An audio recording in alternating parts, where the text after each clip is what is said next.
याकूब की किताब, और याकूब की किताब का हम दूसरा अध्याय निकालेंगे। दूसरा अध्याय और उसका 14वां वचन। हे मेरे भाइयों, हाँ यदि कोई कहे कि मुझे विश्वास है जी, पर वह कर्म न करता हो, हाँ तो इससे क्या लाभ? क्या बोल रहा है यहाँ पे? बस यहाँ पे बोल रहा है, हे मेरे भाइयों, यदि कोई कहे कि मुझे विश्वास है पर वह कर्म न करता हो तो इससे क्या लाभ? आज सुबह की बात है, मैंने काफी देर प्रार्थना किया। प्रार्थना करने के बाद मैं प्रभु की दासी कैथरीन कुलमन की एक किताब को पढ़ रहा था, सुधार रहा था, और सुधारते सुधारते जो है मेरे मन के अंदर अचानक से एक बात आई, और वो बात इसलिए आई कि मैं वो बात आपसे कह सकूं, बहुत से लोगों से कह सकूं, बहुत से लोगों से, केवल आप ही लोगों से नहीं, लेकिन सब लोगों से कह सकूं। और वो बात है कि आप कैसा विश्वास करते हैं, आप कैसा विश्वास,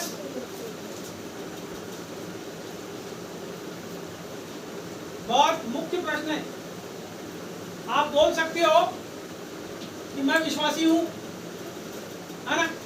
अब ये प्रार्थना करने वाले बैठे, देखो ध्यान दे, ये प्रार्थना कर रहे हैं बैठ के, आराधना कर रहे हैं, इनके बाजू वाला मुंह से प्रार्थना नहीं कर रहा है, उनके बाजू में बैठना कोई काम कर। आप प्रार्थना कर रहे हो, लेकिन आपके साथ जितने लोग हैं कोई प्रार्थना नहीं कर रहे हैं, तो उनके साथ रहना कोई काम कर? बात समझने में? आप कैसा विश्वास कर रहे हैं, मैं कैसा विश्वास कर रहा हूं, किस बात से पता चलेगा? किस बात से पता चलेगा? क्या पढ़े अभी आपने वचन? यहाँ लिखा है, हे मेरे भाइयों, हे मेरे भाइयों, यदि कोई कहे कि मुझे विश्वास है पर वह कर्म ना करता हो तो इससे क्या लाभ? आप कैसे विश्वासी हैं? आप कैसे पास्टर के बच्चे हैं? आप कैसे मास्टर के बच्चे हैं? आप कैसे पढ़े लिखे माँ बाप के बच्चे हैं? आप खुद पढ़े लिखे हैं तो आप कैसे हैं? ये सब बात कैसे प्रकट होती है? आपके कर्म के द्वारा। और आपका जो कर्म है किस बात के ऊपर वो आश्रित है, किस बात के ऊपर आप विश्वास करते हैं, उस बात से प्रकट होता है। क्योंकि कर्म बिना विश्वास अधूरा है। आप कैसा काम करते हैं, आप कैसा विश्वास करते हैं, क्योंकि विश्वास की पहचान कर्म के द्वारा है। यदि आप कहते हैं कि हम विश्वासी हैं, तो आपका विश्वास परमेश्वर के ऊपर कितना है? अभी हमने क्या पढ़े थोड़ी देर पहले? वचन पढ़े ना, हमारे आदरणीय भैया ने वचन को पढ़े।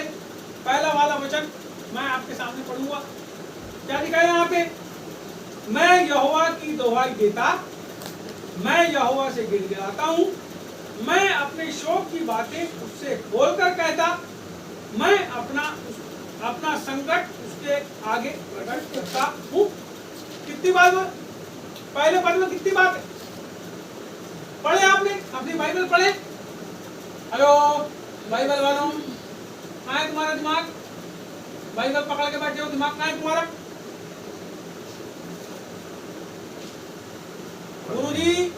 गुरुजी स्कूल में पढ़ा रहे हैं, पहला अध्याय, लड़का किताब आखिरी पन्ना खोल के बैठा। कोई काम का है बच्चा? बाइबल हाथ में पकड़ के बैठे हो, तुम्हारा दिमाग ही नहीं काम कर रहा। क्या को पकड़ के बैठी है हाथ में बाइबल? कितनी बात लिखी है? कितनी बात लिखी वहां पे? उसके नीचे देखोगे तो 5वीं बात एक और। आप सब कोई ने भजन संहिता पढ़ ली, लेकिन वहां क्या लिखा है उसके ऊपर ध्यान है। एक दूसरे के पीछे बोलते चलेगा बस। जैसे रेलगाड़ी चलती है, डब्बे लगे रहते हैं, इंजन खींचता रहता है, रेलगाड़ी चलते रहती है। इंजन निकाल दिए, पूरी रेलगाड़ी जहाँ की तहाँ खड़ी। बोलो यीशु मसीह की, बोलो यीशु प्रभु की। तो आप इंजन हो कि रेलगाड़ी हो? पहले ये बात को सोचो अपने जीवन के अंदर। यदि आप इंजन हो तो सही विश्वासी हो, यदि आप रेलगाड़ी के डब्बे हो तो कोई काम के नहीं हो, क्योंकि जहाँ इंजन जाएगा उसके साथ डब्बे, जहाँ माँ जाएगी उसके साथ बच्चे, जहाँ बाप जाएगा उसके साथ औरत। हाँ, क्योंकि वो खाने कौन देगा, तो उसके पीछे पीछे जाती खाने देगा कर। समझ में आ रही बात? सबका कनेक्शन किसी न किसी से लगा हुआ है। वैसे ही एक विश्वासी का संबंध यदि कर्म से नहीं है तो उसका विश्वास अधूरा है। यहाँ 5 बातें मैं आपको जबरदस्ती नहीं डांटता, मैं आपकी भलाई के लिए आपको कुछ बात बताता हूँ। यदि आप उसको नहीं समझेंगे तो कोई मतलब नहीं। यदि मैं बोल रहा हूँ वचन संहिता 142 का 1 निकालो तो आपको निकाल लेना चाहिए। वहां पे जब आप पढ़ते हो तो 4 बात लिखी है, और ये जो बात है ये आपके विश्वास से संबंधित है। मैं आपको बताना चाहता हूँ एक विश्वासी की पहचान है। सबसे पहली पहचान एक विश्वासी की यह है कि उसका संबंध परमेश्वर के साथ अगाध और प्रगाढ़ होना चाहिए। उसका जो हृदय है, जब वो आंख बंद करता है तो संसार को देखने की जगह सीधे वो अपने हृदय के अंदर उतर के पवित्र आत्मा के मंदिर के अंदर प्रवेश कर जाना चाहिए, और प्रभु की वहां उपस्थिति उसके जीवन के अंदर जो है प्रकट हो जाना चाहिए। ये विश्वासी है जो अपने अंदर परमेश्वर के मंदिर को लेकर घूमता है। यह विश्वासी है, और उसके कर्म उस बात को बताते हैं। क्या कर्म करता है वो? सबसे पहले परमेश्वर के पास जाकर के 5 बात है यहाँ पे ये लिखता है, मैं यहोवा की दुहाई देता। किसकी दुहाई देते हो आप समस्या में पड़ते हो, आप अपने पिताजी को बुलाते हो, आप अपने चाचा को बुलाते हो, अपने काका को बुलाते हो, अपने बाल बच्चों को बुलाते हो। अरे एक बार लड़ाई हो गई सरेगा कोसमी में, हमारे दोस्त हैं, उनकी लड़ाई हो गई, उनके भाई को एक जन मारने लगा, तो उसके 2-3 भाई और थे, एक धन और तलवार लेके दौड़ा सनसना के। जब तलवार लेके दौड़ा उसकी लट पे मारा, तलवार लोगों ने टेढ़ी, उन लोगों ने बराबर मारे। दूसरा तीसरा भाई दौड़ा, उसकी पीठ पे भी 4-5 डंडे पड़ गए। उसके बाद चौथा भाई दौड़ा, उसने रोका सब कोई, क्योंकि वो शांति प्रिय था, और उसने जब रोका तो पूरे लोग रुक गए। समझ में आई बात? तुम किसको पुकारते हो? चौथा भाई जो थोड़ा ज्यादा ही प्रभु में अंदर घुसा हुआ था, प्रभु में घुसा हुआ था, उसने न डंडा उठाया न कुछ उठाया, वो जाके केवल रोकने का काम करा और शांति स्थापित। मैं आपको बताना चाहता हूं, यदि आप परमेश्वर में हो तो आपकी दुहाई परमेश्वर के पास जाएगी। यदि आप परमेश्वर में हो तो आप बार बार प्रभु की दुहाई होगे, प्रभु परमेश्वर कृपा करो, प्रभु दया करो, प्रभु दया। आपके बच्चे वाले बिगड़ रहे हैं, आप प्रभु से दुहाई। अरे कौन बोलता है आपके पास प्रार्थना के लिए समय नहीं है? आप प्रार्थना करते हो, प्रभु मेरे पास प्रार्थना के लिए समय नहीं है। अरे बेकार आदमी हो तुम, अपने अंदर प्रभु के मंदिर को लेकर के चल रहे हो, और तुम बोलते हो कि प्रार्थना के लिए समय नहीं है। तुम्हारे मुंह से प्रभु के लिए धन्यवाद नहीं निकल सकता। रास्ते में साइकिल चलाते हो, पैदल जाते हो, खाना पकाते हो, तुम्हारे पास समय नहीं है। पूरा 24 घंटा तुम्हारे पास है। यदि तुम अपने पति और पत्नी एक दूसरे के साथ भी हो, कुछ ऐसे काम कर रहे हो जो गुप्त में होते हैं, तब भी आप प्रभु को धन्यवाद कर सकते हो। यदि आपका दिल परमेश्वर की दुहाई से भरा हुआ है, मैं आपको बताना चाहता हूँ, आप हर समय प्रभु को धन्यवाद दे सकते हो। विश्वासी की पहचान है कि वो क्या करता है? परमेश्वर की दुहाई। अरे मैं तेरी दुहाई देता हूँ प्रभु, मैं तेरी दुहाई देता हूँ। यीशु का नाम जब आप बोलते हो ना, प्रार्थना यीशु के नाम से मांगता हूँ, वही है परमेश्वर की। बोला यीशु के लहू की जाए, यीशु के लहू की जाए, यीशु के नाम से मेरे सब काम सफल हो रहे हैं। ये घर के अंदर मैं जहाँ जा रहा हूँ, बर्तन धोने के लिए, कपड़ा मांजने के लिए, वो जो काम करने के लिए मैं जा रहा हूँ, ऐ प्रभु मैं जा रहा हूँ पढ़ाने के लिए बच्चों को, मेरे पढ़ाते पढ़ाते प्रभु ऐसे दृष्टांत दे कि मैं उनको जब सुनाऊं प्रभु तेरे नाम से मांगता हूँ, प्रभु उनका जीवन परिवर्तित हो जाए। वो सरकारी स्कूल हो, प्राइवेट स्कूल हो, वहाँ के बच्चे बदल जाएंगे। ये विश्वासी की पहचान है। लेकिन जब बच्चे आपसे डर के भागे, समझ जाना कहीं ना कहीं परमेश्वर की पहचान आपसे छुप गई है, क्योंकि परमेश्वर एक विश्वासी परमेश्वर की दुहाई देता है। मैं आपको बताऊं, सबसे ज्यादा क्रिश्चियन लड़कियां क्यों नर्स बनती हैं? उसका कारण यह है कि वो परमेश्वर के प्रेम को जानती है, वो सेवा को जानती है। इसीलिए परमेश्वर के प्रेम को बांटने के लिए वो नर्स बनती है। आप जाने परमेश्वर की दुहाई को आपको देना है। आप कुछ भी काम करें, आप परमेश्वर की दुहाई दें। दूसरी बात बोलता, मैं यहोवा से गिड़गिड़ाता हूं। आप गिड़गिड़ाते कब है पता है? हाँ, तकलीफ आने के पहले क्यों नहीं गिड़गिड़ाते आप? तकलीफ, दुख में सुमरन और सुख में करे ना कोई, और सुख में सुमरन जो करे तो दुख का है को। अरे लिख दिया कबीर ने इस दोहे को। लेकिन बाइबल इस बात को 2000 साल, 4000 साल पहले, 5000 साल पहले, 6000 साल पहले से प्रकट कर रही है कि हमको क्या करना है? परमेश्वर के सामने गिड़गिड़ाना है, प्रभु के सामने। दुख आने के पहले ही उसको सुख में याद करो, सुख में याद करो, सुख में, अरे दुख आ गया, अरे पास्टर प्रार्थना करो, अरे फलाना पास्टर प्रार्थना करो, अरे ढिमका पास्टर, अरे कुछ लोग तो यहाँ से पंजाब जाना है भैया, गाड़ी बना के रेल में बैठ के मरते जीते जाते हैं, और जब वहाँ जाते हैं तो वहाँ प्रार्थना भर करते हैं, घर वापस जाते हैं, ज्योति लंका थे जैसे यहाँ से जाते समय रहते हैं वैसे वापसी आने के बाद। आप प्रभु के साथ विश्वास योग्य। दीनाकरण की मीटिंग हम लोग जाते हैं स्टॉल लगाने के लिए, देखते हैं वहां पे हजारों लाखों लोग आते हैं, लेकिन वो कई ऐसे लोग रहते हैं जो बगैर विश्वास के आते हैं। सुनो अब मैं आपको समझाता हूँ विश्वास किस प्रकार से करता है। मैं पहले 5 बार बताऊं फिर बताऊंगा आपको विश्वास। पहली चीज क्या करता है, एक विश्वासी दुहाई देता है। दूसरी बात वो जो करता है वो गिड़गिड़ाता है। तीसरी बात ये होती है कि वो लिखा है मैं अपने शोक की बातें उससे खुलकर क्या करता है, अरे शोक की बातें कई लोग अपने के अंदर भुगते रहते हैं, और वो दुख रहता है, वो जो शोक रहता है लोगों के प्रति, वो कपट में, ईर्ष्या में, और लोगों को मारने पीटने में और उनसे बदला लेने में परिवर्तित हो जाता है। मालूम क्या बोलता है, मैं अपने शोक की बात, अरे प्रभु उसने मेरे साथ ऐसा कर दिया, उसने मेरे साथ ऐसा किया। आप अपने शोक को प्रकट नहीं करते। आप अपनी पत्नी के बारे में प्रभु को बताओ, आप अपने पति के बारे में बताते हो क्या प्रभु? नहीं बताते ना, आप गिड़गिड़ाते नहीं प्रभु के सामने, आप शोक प्रकट नहीं करते, इसीलिए आपके उस शोक का समाधान नहीं होता। सुनो, आप जितनी समस्याओं में पड़े हो इसलिए पड़े हो क्योंकि आप अच्छे विश्वासी नहीं हो। और एक अच्छा विश्वासी प्रभु के सामने अपने शोक को प्रकट करता है। सुनो, तुम अपने मुंह को बांध के चुपचाप रहते हो अपने घर के अंदर, और दिन भर आप कुछ नहीं करोगे। मैं आपको अच्छी बात बताता, बहुत अच्छी बात बताता, मोबाइल होगा आपके पास, वो मोबाइल को आप खोल के क्या करते हो, अपने शोक में भी उसको देखिए तुम्हारे पति से लड़ाई हुई, टेढ़े हुए, और क्या किया, मोबाइल निकाल के।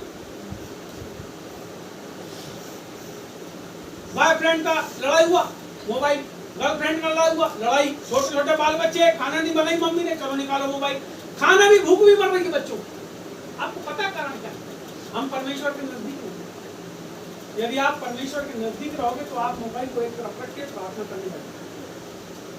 मैं इन दिनों में इस चीज को महसूस कर रहा हूं, इसलिए आपको बता, आपको यदि आप शोक में हो, यदि आप दुख में हो, यदि आप पीड़ा में हो, यदि आप निराशा में हो, यदि आप हताशा में हो, केवल और केवल प्रार्थना परमेश्वर के सामने बैठ के करना और अपनी बात को उसको बताना, अपने आप को खाली करो। सुनो, यदि आपकी थाली में पूरा खाना भरा हुआ है, कई बार जाते हैं अपन शादी में जाते हैं ना भैया, क्या करते हैं,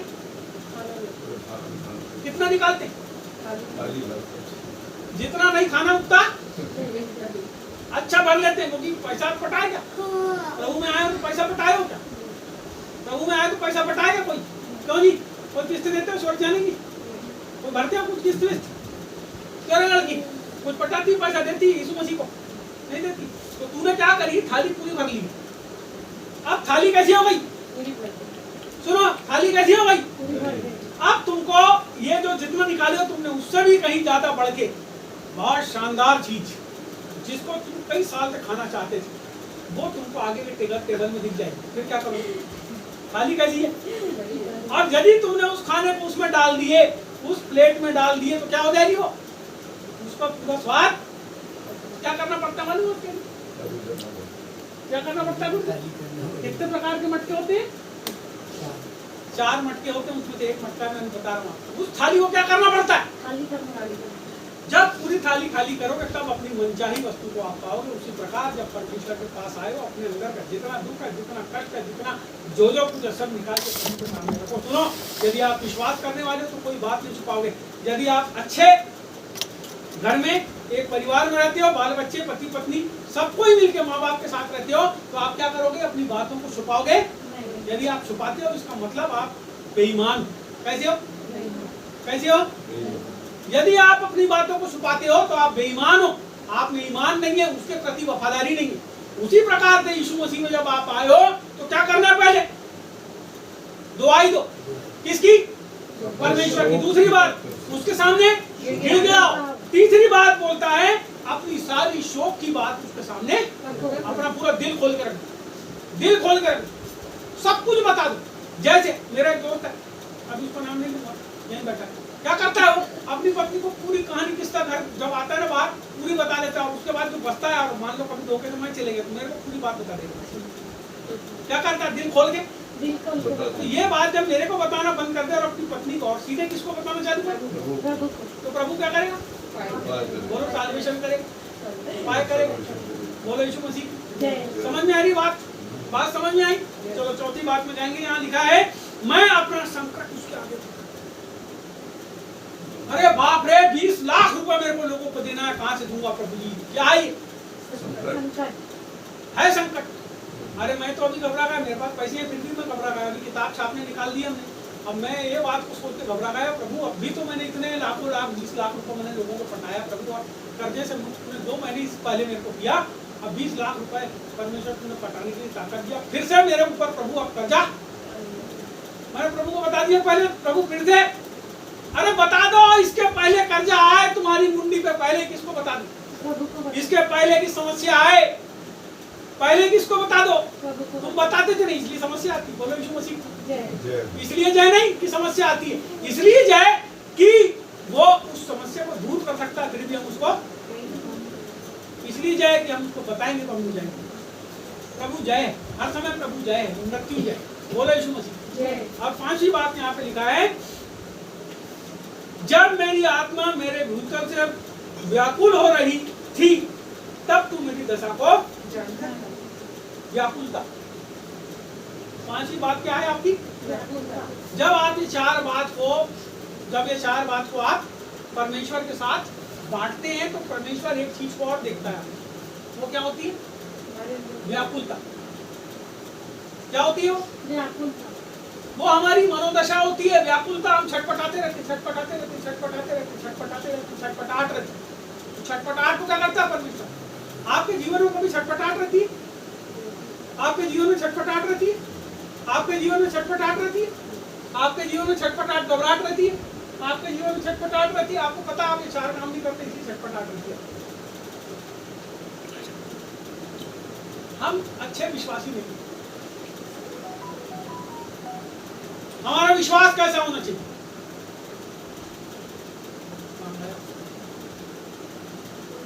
निकालो इस समय इसी का 14 पढ़े थे। हाँ, याकूब का दूसरे अध्याय 17 पढ़ो, उसके बाद एक वचन। ऐसे ही विश्वास भी यदि कर्म सहित ना हो तो अपने स्वभाव में मरा हुआ है। 21 पढ़ो। जब हमारे पिता अब्राहम ने अपने पुत्र इसहाक को वेदी पर चढ़ाया तो क्या वह कर्मों से धार्मिक न ठहरा था? अतः तूने देख लिया कि विश्वास ने उसके कामों के साथ मिलकर प्रभाव डाला है और कर्मों से विश्वास सिद्ध हुआ। बस क्या बोल रहा है? क्या बता रहा है? किसकी कहानी बता रहा है? अब्राहम। क्या बता रहा है उसके बारे में?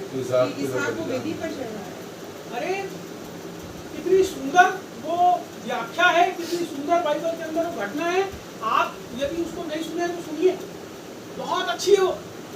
एक दिन की बात है, पहले तो अब्राहम और सारा, इनको बच्चे नहीं, तो सारा ने अब्राहम से बच्चा हो जाए करके उपाय करी।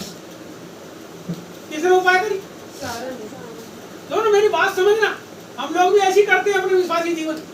प्रभु ने अब्राहम को बुलाया कि तू क्या कर, सब अपना माँ बाप, सब घर द्वार, सब पूरा जमीन जायदाद छोड़ के निकल जा। आपको और मेरे को आज बोले तो, मॉरिस को बोलेगा तो बोलेगा अभी तो घर बनाया बन जाता प्रभु को। सरदार जी को बोलेगा तो बोले अभी तो घर बनाया हूँ, तब चक्की अच्छी चल रही, प्रभु कहाँ जाऊंगा मारा करने। मेरे को बोलेगा तो मैं बोलूंगा ठीक है, लाओ गाड़ी मारो, किताब जाएंगे प्रभु। थोड़ा समझने की बात, हम कितने प्रभु के लिए समर्पित हैं हमको समझने के लिए। अभी इसके अंदर प्रभु से इतना प्यार, इतना ज्यादा उसकी बात के ऊपर विश्वास। सुनो मेरी बात, विश्वास की बात बता रहा, आप हिल जाओ। एक औरत सच्चा विश्वास करती है अपने पति के ऊपर, अपना घर बार माँ बाप सब छोड़ के आ जाती है। आपको बताना चाहता हूँ, और आदमी अपनी औरत को अपने घर में लाके बदाबाद, शुरू में बहुत दिक्कत होती है, लेकिन औरत बहुत विश्वास करती है। मैं बता रहा हूँ, सुनो, ये सब जगह है, हर जगह। अभी विदेश में यदि बुराए ना, आदमी अगर औरत को मारे तो औरत तुरंत झूमती है, सनसना के दब बदाबर मारती हो। लेकिन भारत के अंदर ऐसा नहीं होता। वहाँ पे आदमी भी औरत के घर जाके रह सकता है, उसका विश्वास आदमी ज्यादा विश्वासी वहाँ अपने घर बार छोड़ के दूसरी औरत के पास जाके रहने लगती है, ये बिचारी। मैं आपको बताना चाहता हूँ, लेकिन परमेश्वर ने हमको ऐसा विश्वासी होने के लिए, यहाँ परमेश्वर जब अब्राहम को बुला रहा है तो उसके साथ उसकी औरत भी है शामिल, अब्राहम और सारा दोनों जन क्या हो गए, घर छोड़ के निकल गए। सुनिए, शुरू की बात है, निकल गए। अब जब निकले तो निकले, दोनों को जाना था ना चुपचाप, अपने गधे बैल कुत्ते जो भी उनके पास रहे होंगे सब गधे लेके जाना था उनको। आप जा रहे हैं तो उनका भतीजा ज्यादा ही मोहब्बत करते होंगे, बच्चे पैदा नहीं हुए होंगे, वो भी लपका उनके पीछे, तो उसको भी रख ली, चल तू भी बैठ जाए गधे के ऊपर, उसको भी लेके चले, और उसको लेके चले तो नौकर भी रख लिए थोड़े। और जब आगे चले तो क्या हुआ, वहां परमेश्वर ने उनको बहुत आशीष। सुनो, जब परमेश्वर की बात मान के एक आदमी अपने विश्वास के अनुसार चलता है, परमेश्वर उसको आशीष देता है। सुनो, आशीष परमेश्वर देता है, आशीष कोई आदमी नहीं देता, आशीष परमेश्वर देता है। और जब निकाला उसने, उनके पास जो जानवर थे, उनके पास जो गाय थी, उनके पास जो भेड़ थे, उनके पास जो जानवर थे, वो फैलते ही फैले, जमके हो गए, इतने हो गए कि जब वो नदी के किनारे लूत भी जाता था और अब्राहम भी था, दोनों के अलग अलग जानवर थे, तो इनके चरवाहे थे खूब सारे, इन लोगों के कई आदमी भी हो गए वहाँ पे संभालने वाले। अरे बड़ा खजाना बढ़ गया, संभालने वाले हो गए। क्या हुआ वहाँ पे, अरे नदी के किनारे इनका झगड़ा होने लगा। तो अब्राहम ने बोला कि यार झगड़ा करना ठीक नहीं है भतीजे, एक काम करते हैं, अपन जगह बांट लेते हैं, तो कौन सी जगह लेगा। तो अब्राहम ने बोला यार ये नदी वाली जगह बहुत अच्छी, ये घाटी तराई की जगह बहुत अच्छी, बहुत मजा आ जाएगा यहाँ रहूंगा तो। और बोला एक काम करो, चाचा बोले तुम तो निकल लो, बोले अच्छी जगह मेरे को मिल गई है, तुम कहीं और निकल लो, मैं यहीं रहता हूँ। तो अब्राहम ने बोला ठीक है, उसको प्रभु ने बुलाया था, उसको भरोसा किस पर। लेकिन अब्राहम जब निकला तो लूत का भरोसा किस पे था, तो जमीन जायदाद के ऊपर, जगह को देख के उसका क्या हो गया मन। जैसे आज लोग परमेश्वर की सेवा को करने के लिए अपने दूसरे कामों को छोड़ना नहीं चाहते। मैं आपको बताऊं, क्योंकि उनको उनके कामों से क्या रहता है, प्यार रहता है, प्यार रहता है। सुनो, जब काम से प्यार करते हैं तो प्रभु का इनकार होता है।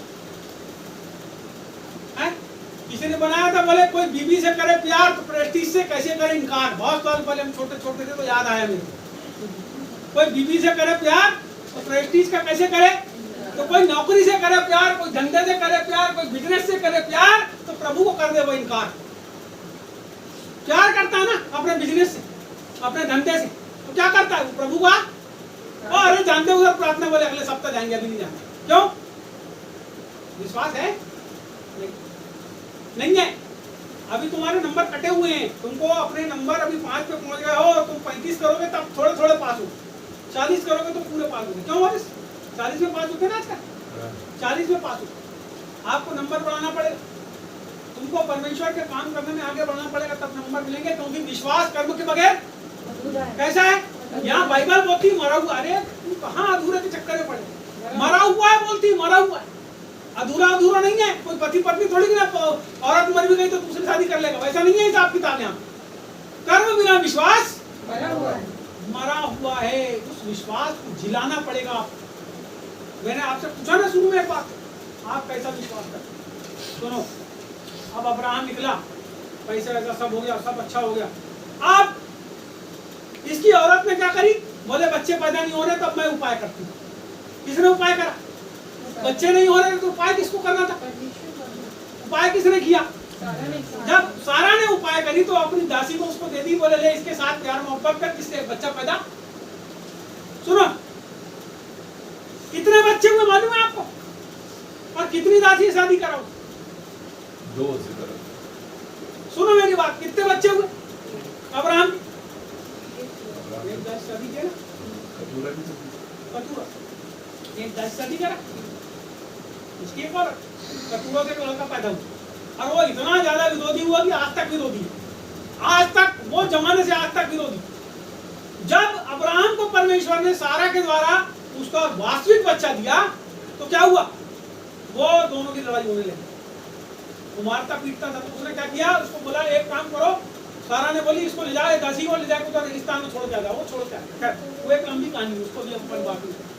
अभी हम बात कर रहे हैं कि ये जो एकमात्र इसका बच्चा था, कितना था, एकमात्र वंश का वारिस जिसको परमेश्वर ने उसको दिया था। बांझ औरत से बच्चा पैदा होना परमेश्वर की ओर से ही हो सकता है। जिसको 90 साल तक बच्चे पैदा नहीं हुआ, उस 90 साल की औरत से बच्चा पैदा होना केवल परमेश्वर की ओर से हो सकता है। और जब कोई व्यक्ति ये विश्वास करता है कि मेरी कोख खुल जाएगी, तब वो एक विश्वासी बनता है। जो व्यक्ति इस बात के ऊपर विश्वास करता है, अब विश्वास आशा की हुई वस्तुओं का निश्चय और अनदेखी वस्तुओं का प्रमाण है, बाइबल ऐसा कहती है इब्रानियों की किताब। अब विश्वास आशा की हुई वस्तुओं का निश्चय और अनदेखी वस्तुओं का। आप कौन सी ऐसी अनदेखी वस्तु के ऊपर निश्चय कर, आपका निश्चय है, आपका विश्वास है? मैं आपसे पूछना चाहता हूं, वही विश्वास, वही विश्वास। अब यहां स्थिति क्या हो गई? एक लड़का परमेश्वर ने दिया, अब्राहम से कहा, सुनिए विश्वास देखो कैसा विश्वास है। अब्राहम से कहा ये जो लड़का है, इससे मैं सारे कुल, तेरे को पूरे विश्व के अंदर इससे क्या हो जाएंगे, तेरा कुल बढ़ा दूंगा। और अचानक से परमेश्वर एक दिन बोलता है, एक काम कर, मेरे लड़के को लेके आ पहाड़ पे। सुनिए, तेरे लड़के को लेके आ वो पहाड़ के ऊपर, तो वहां लाके क्या कर उसको अब्राहम अपने लड़के को बोलता है, काम करो, बोलता बेटा आपने तो चलना है बलिदान चढ़ाने के लिए। लड़का बहुत खुश हो गया। आजकल के बच्चों को बोलो कहीं जाना है, बहुत खुश हो जाते हैं जल्दी से, वो भी बहुत खुश हो। गधे के ऊपर बाइबल कहती है काठी को उसने बांधा और अपने सेवकों को लिया, गधों को लिया, लकड़ी को लिया और सबको लेके चला। जब वो चला तो वो मोरे पहाड़ के पास पहुंचा, और जब पहुंचा तो उसने अपने सेवकों को बोले लकड़ी उतारो, अपने लड़के को बोले काम करना, झुक जा नीचे, बैल बन, गधा बन। तो उसको लकड़ी रखा अपने लड़के की पीठ पे और उसको बोला चल बेटा इसको लेके चल। जब ये चढ़ने लगे तो जो सेवक थे वो बोले कैसा गुरुजी? तो बोला तुम एक काम करो, यहीं रुको, हम लोग आ रहे हैं बलिदान चढ़ा। अब वो लड़के की पीठ के ऊपर, अब सुनो, आपका पैदा किया लड़का, एक लड़का 100 साल की उम्र है आपकी, और आप उस लड़के को अब आपको लेके जाना है बलिदान चढ़ाने आपके हृदय के अंदर। क्या हो गया यहाँ पे? बाइबल बता रही है पांचवी स्थिति क्या है? व्याकुलता। आपको पता है वो रास्ते भर प्रभु के सामने क्या क्या नहीं बोला होगा उसने रास्ते भर अपने मन के अंदर, मुझसे भी प्रार्थना अच्छे से नहीं करते, मन के अंदर कितना टूट करके वहां पे गया होगा। और अपने लड़के को लेके क्या हो रहा है? ऊपर चढ़ रहा है, ऊपर चढ़ रहा है, ऊपर चढ़ रहा है, ऊपर चढ़ रहा है। तो उसका लड़का पूछता उससे, ये तो ठीक है, बोले पापा कि अपन ऊपर जा रहे हैं बलिदान चढ़ाने के लिए, अब मेरे को ये बताओ कि मेरा कहाँ है, मेरा जिसका बलिदान चढ़ाना। लड़के को ये बात मालूम हो गई कि मेरा बाप आज मेरे को बलिदान। सुनो, यीशु मसीह को भी ये बात पता हो गई थी, इतनी ज्यादा वेदना में था। बाइबल लिखा है कि उस पर पसीना ऐसा दिखता था मानो लोहू खून उसके शरीर से निकलता। सुनो, अब्राहम की जो बात है और परमेश्वर की बात है वो एक शरीर। इस धरती के ऊपर हमारे लिए यीशु मसीह को भेजा मेमना बना के बलिदान करने, और यहाँ पे उसका बेटा क्या कर रहा है? लकड़ी लेकर ऊपर चढ़ रहा है। अब पूछ रहा है अपने पापा से, कैसा पिताजी, मेरा कहाँ है जिसका बलिदान देना है? क्या पता उसके बाप ने क्या बोला, नहीं बोला। बोले एक बात लेकिन बहुत अच्छी बोला, उपाय बल में क्या करेगा? परमेश्वर। मेरे का उपाय कौन करेगा? हाँ, और ले जाकर लकड़ी को सब बिछा दिया उसने ऊपर, अपने लड़के के पीठ से उतारा लकड़ी बिछा दिया, और अपने लड़के को उस लकड़ी के ऊपर बुला दिया, और खंजर को उठा करके उसका लड़का देखता होगा, सुनना, उसका लड़का देखता होगा, इस बात को सुनना और समझना कि वो लड़का देखता होगा जब सोया था मेरा बाप अब मेरा बलिदान कर रहा है, उसने चाकू उठाया और जो मारने वाला था अचानक से एक आवाज आई, बोला मेरा कहाँ है? एक झाड़ी में सींग से फंसा हुआ, उसको ला करके उसने वहां बलिदान किया। तो परमेश्वर उपाय करता है, लेकिन वो अंतिम स्थिति तक आपके विश्वास में, वो जो चाकू से भरा हुआ हाथ था, यदि वो उसको मार देता तो वो लड़का कैसा हो जाता? सुनिएगा, लेकिन परमेश्वर का वायदा क्या था कि उस लड़के के द्वारा क्या करूंगा, एक बड़ी जाति देखो परमेश्वर ने बनाया। आज इजराइल है ना? इजराइल है, इजराइल इसलिए है क्योंकि परमेश्वर ने वायदा किया। सुनिए, मुझसे और आपसे परमेश्वर वायदा करता है। हमारा विश्वास कैसा है? सुनिए, इस विश्वास के ऊपर आधारित है हमारे लिए वायदे। मैं आपसे बताना चाहता हूँ, परमेश्वर आपके जीवन के अंदर, मेरे जीवन के अंदर सब कुछ पूरा करेगा। मैं एक अंतिम कहानी बता के आपको समाप्त करूंगा। मैं आपको एक कहानी बता रहा हूँ अमेरिका की, और अमेरिका की जो कहानी है, एक सैनिक की कहानी है। उस सैनिक के साथ यह हुआ कि जब वो सेना में गया युद्ध के लिए, तो जो एक सामने डायनामाइट लगा हुआ था, एक बड़ा बारूद लगा हुआ था, और इसकी गाड़ी जाके उससे टकरा गई, और उसके साथ बैठे हुए जितने लोग थे उसमें से सारे के सारे लोग जो हैं उससे दुर्घटना ग्रसित हो गए और परकच्चे उड़ गए उस गाड़ी के। और वो जो आदमी था, उस आदमी के कमर के नीचे का पूरा भाग जो है वो कैसा हो गया? कुचला गया। वो चल नहीं सकता था।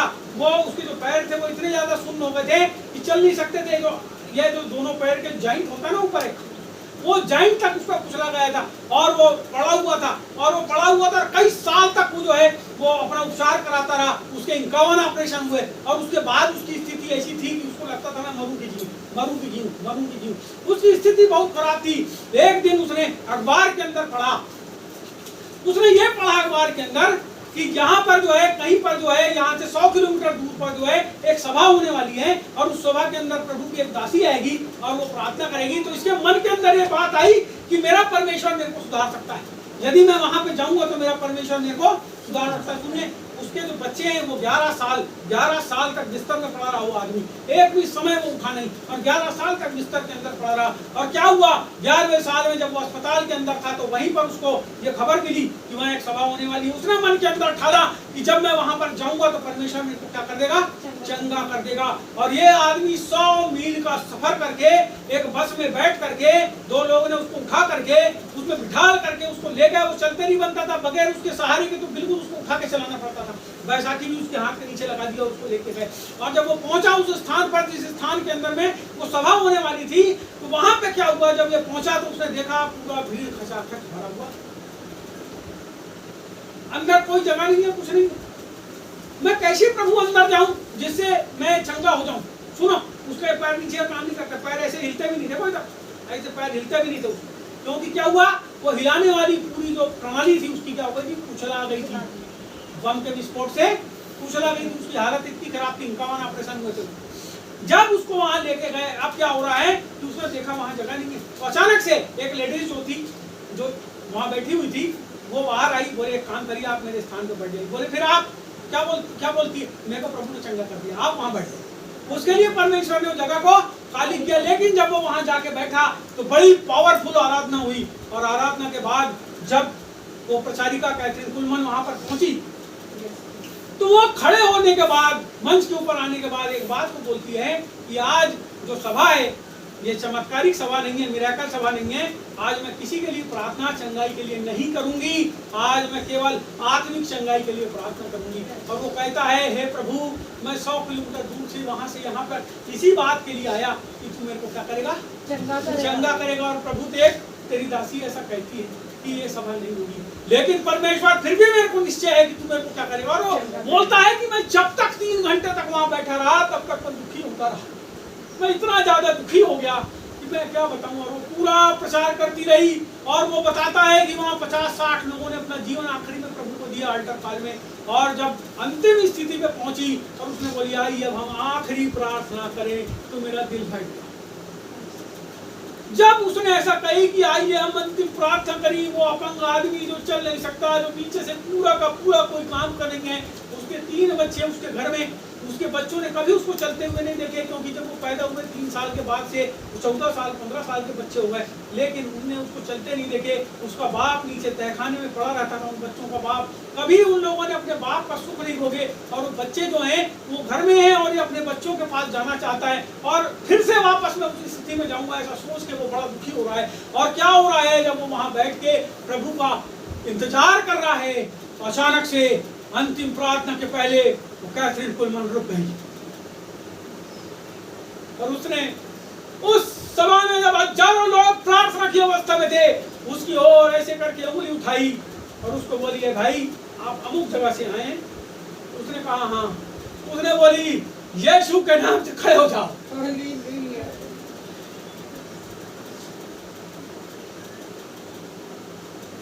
वो भाई बताता है कि दो लोगों ने उसको ऊपर उठाए, उसने कही यहाँ पर मेरे पास आओ। वो कहता है कि मैं अचानक से अपने पैर को आगे बढ़ाया, एक पैर आगे बढ़ाया तो मैं चलने लगा, दूसरा पैर आगे बढ़ाया, तीसरा बढ़ाया। उसने जब मैं थोड़ा आगे बढ़ा तो उसने कही कि जो एक बैसाखी उसको फेंक दो, और मैंने बैसाखी को फेंक दिया और मैं चलने लगा। मैंने दूसरी बैसाखी भी फेंक दिया और उसके बाद मैं दौड़ा, अपनी पूरी ताकत से दौड़ा। जो आदमी 11 साल से बिस्तर में था वो आदमी दौड़ा और दौड़ करके प्रभु की दासी के पास मंच के ऊपर। हमारा परमेश्वर बताता है हमारा विश्वास कैसा होना चाहिए। हमारा परमेश्वर इस बात को हमको बताता है हमारा विश्वास कैसा होना चाहिए, हमारे जीवन का समर्पण कैसा होना चाहिए। यदि हम लाचारी में भी हैं, यदि हम बीमारी में भी हैं, यदि हम दुख में भी हैं, तो हमको परमेश्वर के पास जाना चाहिए।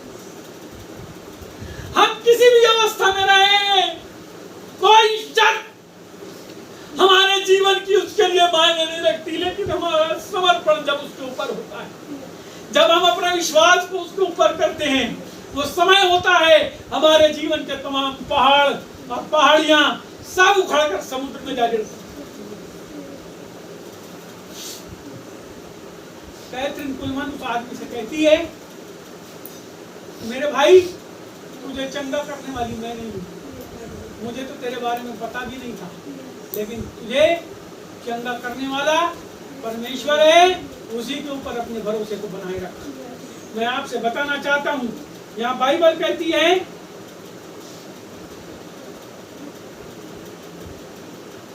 और कर्मों से विश्वास सिद्ध हुआ। कैसे सिद्ध हुआ? कर्मों से। अब्राहम ने वैसे कर्म किया करके वो विश्वासियों का पिता कहा जाता, विश्वासियों का पिता कहा जाता है। हमारे कर्म नहीं है, हमारे कर्म नहीं है, हम परमेश्वर के ऊपर भरोसा हमारा अधूरा है। हम संसार के ऊपर भरोसा रखते हैं, हम बैंक वालों पे भरोसा रखते हैं, हम अपने दोस्तों पे भरोसा रखते हैं, अपने पड़ोसियों पे भरोसा रखते हैं, अपने माँ बाप पे भरोसा रखते हैं। बाइबल कहती है परमेश्वर के ऊपर भरोसा रखो, तुमको लज्जित नहीं होने दे। हमारा भरोसा हमारे कर्म के द्वारा ही सिद्ध होता है, हमारा विश्वास कर्म के द्वारा सिद्ध होता है। मैं फिर से आपसे पूछना चाहता हूँ, आपका विश्वास कैसा? थोड़े दिन पहले हमारी कलीसिया में एक बहन के लड़की की तबीयत खराब हुई, उन्होंने उसको पंडित बाबा पुजारी के पास ले जाया। मैं आपसे बोलना चाहता हूँ, साल भर हम परेशान हुए, लेकिन अंतिम स्थिति में उन्होंने उसको उठा के ले गए। तुम्हारा कर्म कैसा है, तुम्हारा विश्वास कैसा है, इस बात को मेरा परमेश्वर मुर्दों को जिंदा करने की सामर्थ्य रखता है, लेकिन तुम्हारे कर्म जैसे रहेंगे उसके अनुसार तुमको फल मिलेगा।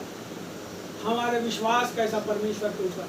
मैं आपसे बताना चाहता हूँ, आप अपने परिवार में जब प्रार्थना में बैठते हो, अपने बिगड़े बच्चे को सुधरा हुए बच्चे के रूप में देखो, अपने बकने वाले बच्चे को अच्छा बोलने वाले बच्चे के रूप में देखो।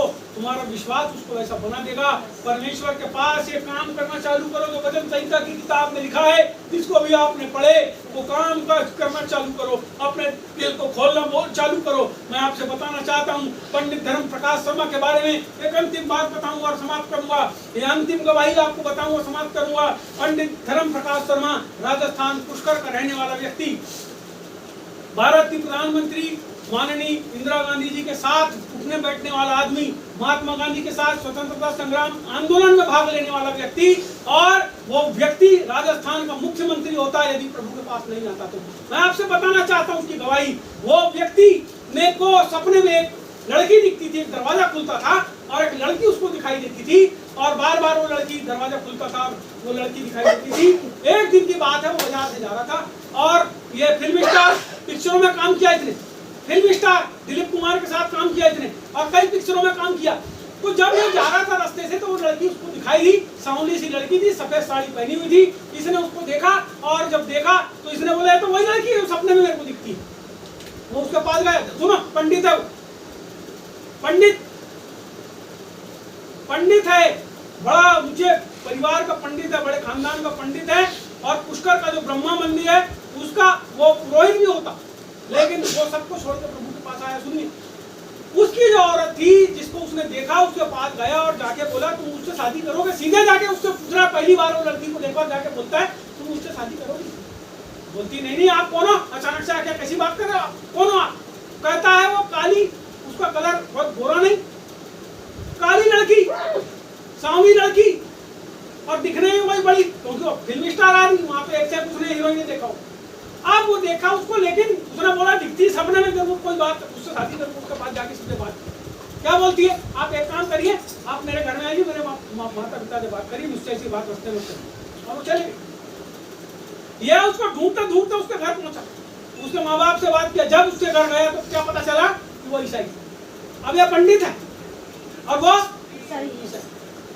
जब गया वहां पे, अरे ईसाई ईसाई, उसके घर में आके बताया पप्पा मैं तो उसकी शादी करूंगा। उसका बाप बोले पागल हो गया क्या? फिर भी ठीक है, तेरी इच्छा तो कर ले। सर सुनो, माता पिता कितने बड़े दिल के रहते, तेरी इच्छा तो गए भाई, बातचीत हुई, उससे शादी कर ली। उसका नाम आशा था, उस लड़की का नाम आशा था। और जब शादी किया उसने तो उसको इतना मारा, उसने देखा उसके बाद बाइबल है यीशु मसीह की, रोज मारता था। बोले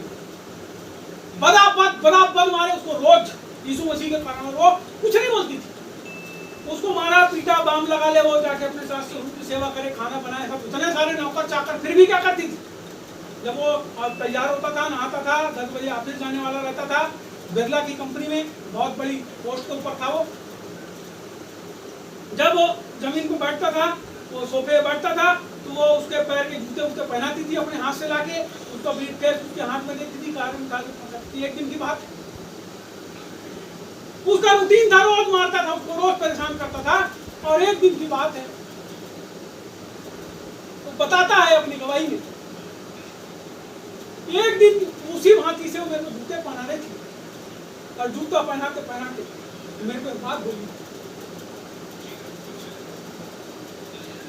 ए जी आज शाम को थोड़ा जल्दी आ जाओ, प्रभु के दास आए, अपन उनकी सभा में जाएंगे।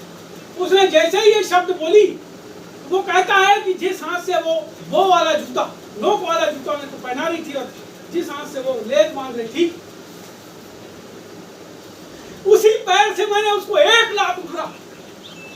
जब उसने लात मारा तो वो ऐसी बैठी थी जमीन पे, वो उल्टी गिर गई और उसकी ठोड़ी यहाँ से छेद हो गया और खून बह गया। वो औरत के बारे में वो बताता है कि वापस बैठी, अपनी साड़ी के पल्लू से उसके जूते को पोंछी,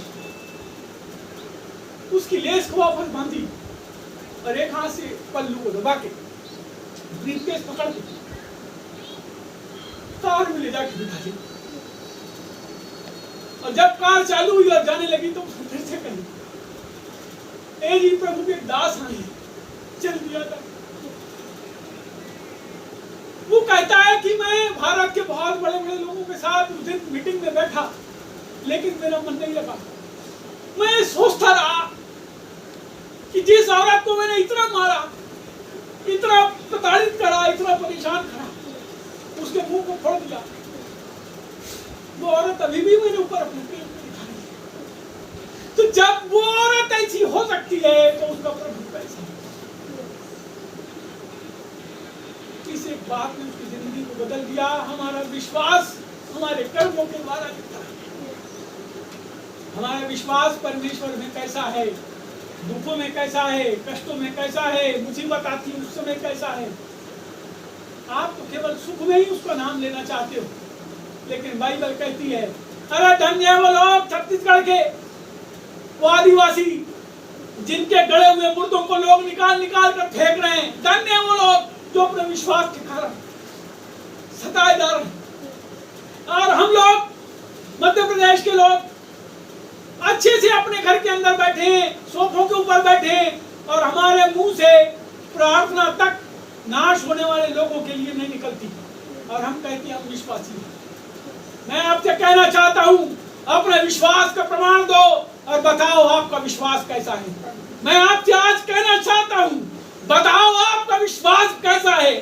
यदि आपका विश्वास प्रार्थना के लिए अपने मुंह को नहीं खोल सकता, मैं आपसे कहना चाहता हूं, अभागे हैं आप जो उतने बड़े परमेश्वर को पाके भी उसके लिए आपके मुंह से प्रार्थनाएं नहीं निकलती। आइए हम प्रार्थना करें, परमेश्वर हमारे जीवन में काम करेगा। प्रभु जी हम इस समय धन्यवाद देते हैं। प्रभु परमेश्वर आपने बड़े सामर्थ्य रीति से परमेश्वर आज हमारे जीवन में काम किया है प्रभु। मेरे मन के अंदर जो कई दिनों से उथल पुथल है प्रभु, कितने लोग प्रभु नाश हो रहे हैं। पूरे मेरा मध्य प्रदेश के 52 जिले में प्रभु, कई जिले सूने पड़े हैं प्रभु, कई लोग सूने पड़े हैं। लोगों ने प्रभु को जाना नहीं है परमेश्वर। मैं आपसे प्रभु इस समय प्रार्थना करता हूँ, हमारे जीवनों के ऊपर प्रभु आप बड़े सामर्थ्य के साथ काम करो। मैं प्रार्थना करता प्रभु इस प्रार्थना को सुनने वाले लोगों के लिए भी, उनके जीवन के अंदर बड़ा बल के साथ तेरी आत्मा उतरे प्रभु, और प्रार्थना की आत्मा से वो लोग भरे प्रभु, और लोगों को बचाने के लिए खुदावंद वो प्रार्थनाएं करना चालू करें। जिन जगह पर प्रभु कोई सेवक नहीं है, उस जगह पर मिशन अपने मिशनरियों को भेजने पाए प्रभु, जिनसे लाखों लोग बचाए जाएं, और अपने विश्वास को वो लोग प्रभु परमेश्वर दिखाने पाए कि वो तुझ पर कैसा विश्वास करते हैं। ऐ परमेश्वर, हमारे प्रभु जिले पर काम कर, हमारे प्रदेश पर काम कर, हमारे भारत देश पर काम कर। आज तुझसे प्रार्थना करते हैं, हम तेरे लोगों के सामने फिर से एक सवाल करते हैं कि हमारा विश्वास कैसा है। ऐ पिता, हम तुझसे आज प्रार्थना विनती करते हैं, तुझे हम धन्यवाद देते हैं। विनती यीशु प्रभु नासरी के नाम से, आमीन।